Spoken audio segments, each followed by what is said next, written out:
भाई जो गांव गिरौड़ में जो संत रामपाल जी महाराज का सम्मान समारोह किया जा रहा है, इसी में हमारे साथ एक संत ही लगा लो। हाँ जी, वो जो अपना आश्रम चलाते हैं वो भी हमारे साथ है, यहाँ पर पहुंचे हैं जी।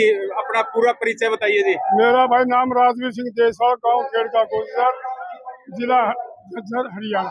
जी, बताया जा रहा है कि आप भी आश्रम चलाते हो। हाँ, मैंने भी आश्रम का काम चला रखा है। अच्छी बात बता, आश्रम का थोड़ा होता है दूसरों को सहायता करना, ज्ञान से, मान से, सब चीजों से, इसलिए आश्रम होता है। आश्रम का मतलब आसरा होता है, वहाँ आने वाले को हर चीज का आसरा मिलेगा। जी, आश्रम बनाने से पहले आप किस चीज में कोई सर्विस वगैरह करते थे पूरा? हाँ जी भाई, मैं एयरफोर्स में था। सन 74 की मई में भर्ती हुआ था। 69 में मैं 15 साल के बाद रिटायर आया। पेंशन मिलती है, आराम से रहता हूँ। घर 3 बच्चे हैं, तीनों अपना जॉब करते हैं। घरवाली मास्टरी रिटायर है, सब पढ़े लिखे हैं और आराम से रहते हैं। जी, आश्रम बनाने की किस लिए सोची? क्योंकि रिटायर्ड अफसर थे आप तो। भाई मेरा ऐसा था कि परिवार 2-3 पीढ़ी से धार्मिक रहा है, सत्संग किया करता था, शब्दवाणी किया करता था। उनसे प्रभावित होकर के उस घर में मेरा जन्म भी हुआ है, तो मेरी भावना भी शुरू से ही गुरुकुल आदि से अच्छी शिक्षा, धार्मिक शिक्षाओं से जुड़ी हुई थी। उसी भाव में आकर के मैंने ये धर्म का कार्य अपनाना शुरू किया। जी, आज संत रामपाल जी महाराज के मतलब जो समागम है, समझो कि संत रामपाल जी महाराज का सम्मान समारोह हो रहा है, उसके अंदर पहुंचे हो, यहाँ कैसे पहुंचे जी? क्योंकि संत रामपाल महाराज ने भी समाज सेवा करी है, ज्ञानवर्धक बातें बताई हैं, बाढ़ की स्थिति में लोगों के लिए जल निकासी का साधन दिए हैं, उनकी बिजाई करवाई है, अच्छा काम किया है देश के लिए भी। इसलिए मैं पहले भी उनके नाम से सहमत था और आज भी उनका मान सम्मान समारोह में आने का मौका मिला तो मैं जरूर हाजिर हुआ और चाहता हूँ कि उनका सम्मान हो। देखिए, छुड़ानी या आसपास करोथा के आसपास संत रामपाल जी महाराज का 2006 में बड़ा विरोध होया था जी। जी, छुड़ानी गांव मेरे गांव की सीम लगती है, पड़ोसी गांव, और उस गांव में मेरा आना जाना भी है। तो वहाँ संत रामपाल जी महाराज का यहाँ से उठना एक भाग्यशाली था। ये कहता हूँ देवों की धरती है, जहाँ से अच्छे आदमी वो आगे बढ़ते हैं। संत रामपाल महाराज जी का विरोध किसी 1-2 व्यक्ति जैसे आर्य समाज का नाम आया, कुछ मतभेदों के कारण हुआ। ये मतभेदों के कारण ऐसा हुआ है और ऐसा होता रहता है, लेकिन जैसे जैसे लोगों की समझ में आएगा धीरे धीरे वे अपने आप टर्न ओवर हो जाएंगे इनकी तरफ। मतभेद किस तरह के मानते हो आप? मतभेद हमेशा वैचारिक होते हैं, विचारों का आदान प्रदान ज्यादा होता है। विचारों से किसी की भाषा किन्हीं शब्दों को लेकर होती है, किसी की भाषा किसी शब्दों का उल्लेख करती है। अपने अपनी शब्दों पर रुकने के कारण, उनका उल्लेख, उनकी प्रताड़ना न करने के कारण ये मतभेद हुआ है। ये तो संत रामपाल महाराज भी सनातन धर्म को मानते हैं और आर्य समाज भी वेदों को मानती है, ये भी वेदों को मानते हैं।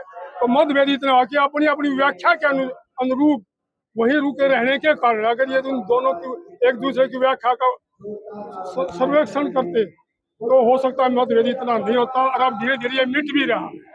जी, संत रामपाल जी महाराज भी पाखंडवाद के खिलाफ है, स्वामी दानंद भी पाखंडवाद के खिलाफ है। तो क्या कुछ कहना चाहते हो? इसलिए कहना चाहते हैं कि दोनों को बताने की व्यवस्था है, विचार रामपाल जी महाराज स्वयं है और ये स्वामी दानंद जी बहुत पहले, उनके कई पीढ़ियां विचारों की गुजरते हुए कुछ मतभेद उनमें हो गए हैं, जिसके कारण ये मतभेद सिर्फ उनके बताने के तौर तरीके पर है।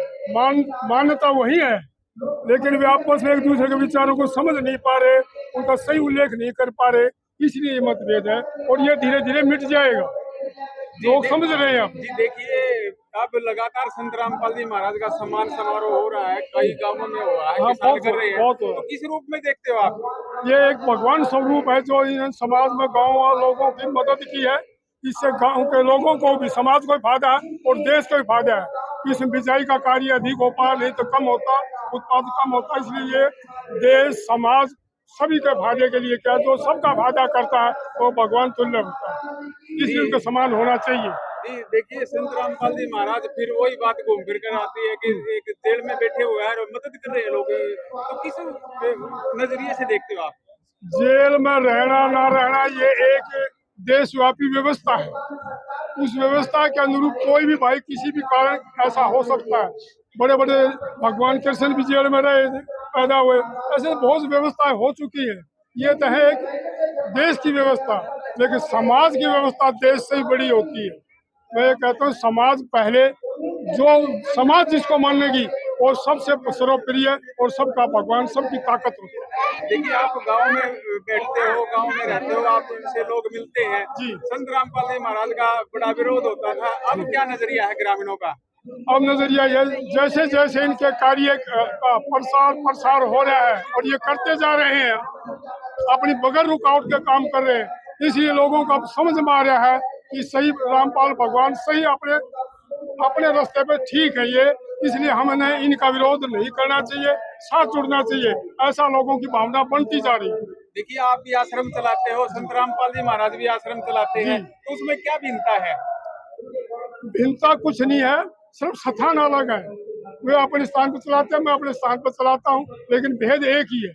हम एक ही दृष्टि को, एक ही शक्ति को प्रेरित करते हैं और लोगों के कल्याण का कार्य का हम करने का हमेशा मन बना के रखते हैं और अग्रसर रहते हैं। कैसा लगता है संत रामपाल जी महाराज के विचार है वो कैसे आपको प्रभावित करते हैं? संत रामपाल महाराज जी के पर्व यही है कि वे धार्मिक, ईश्वरीय ज्ञान और सामाजिक सेवा, इन तीनों को आगे बढ़ाते हैं, जिसकी हमारी मंशा भी यही है। इसलिए हमारे उनका मेल खाता, इसलिए हम उनके साथ है और साथ हैं। आपके हाथ में एक किताब दिखाई दे रही है, ज्ञान गंगा जी। तो किस तरह का ज्ञान बताया जा रहा है?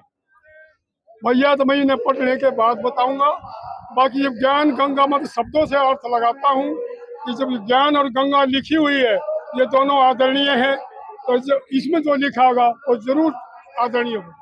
जी, आज यहाँ समागम में मतलब ये जो किसानों का समारोह इसमें पहुंचे आप जी, तो आपको कैसा लगा? बहुत अच्छा लगा और इतनी संख्या में किसान भाई बहनों को आए हुए देख करके मुझे बहुत खुशी हुई कि लोगों की समझ में आ गया है कि संत रामपाल महाराज जी एक बहुत अच्छे संत हैं, इसलिए हमें इनके साथ मान सम्मान भी करना चाहिए, उनके साथ लगना चाहिए। देखिए, इतनी बड़ी भीड़ है, किसान आ रहे हैं, किसान होकर भी ना नहीं रंगा और उन्हें बीड़ी लगनी दिख दीजिए। वही किसान भी तो इंसान है, वो भी तो बुद्धि रखता है, उसने भी तो अपने भले बुरे का पता होता है। जो किसान का भला करेगा तो किसान क्यों नहीं उसके साथ आएगा। अब बताते हैं संत रामपाल जी महाराज नशा छुड़ाते हैं। हाँ, ये सबसे अच्छी बात है, हम भी चाहते हैं। और नशा एक समाज में बुरी चीज है जो इंसान के जीवन को खराब करता है, शारीरिक, मानसिक, आर्थिक सब तरह से। जबकि रामपाल महाराज जी सबसे अच्छा गुण है कि ये नशा छुटवाते हैं, बुराइयों को दूर करवाते हैं, ये उनका एक उत्तम गुण है। जी, आखिर में संत रामपाल जी महाराज के बारे में क्या कहना चाहोगे? यही कहना चाहूँगा, संत रामपाल महाराज जी जैसे लग रहे हैं इसी गति से और तेजी से आगे बढ़े और लोगों की भलाई के लिए, समाज की भलाई के लिए, देश की भलाई के लिए करते रहे। आपके परम पद आपको हासिल हो, आप सबसे अच्छे हैं। क्या नाम था जी आपका? राजवीर सिंह थे जी, ये थे एक आश्रम चलाते हैं राजवीर सिंह जी। इन्होंने एयरफोर्स से रिटायर्ड ऑफिसर है ये। इन्होंने बताया कि मैं भी आश्रम चलाता हूँ, लेकिन संत रामपाल जी महाराज आज जो कार्य कर रहे हैं वो कोई बिरला ही संत ऐसा कार्य करता है। आप लगातार देखते रहिए, जुड़े रहिए। राम।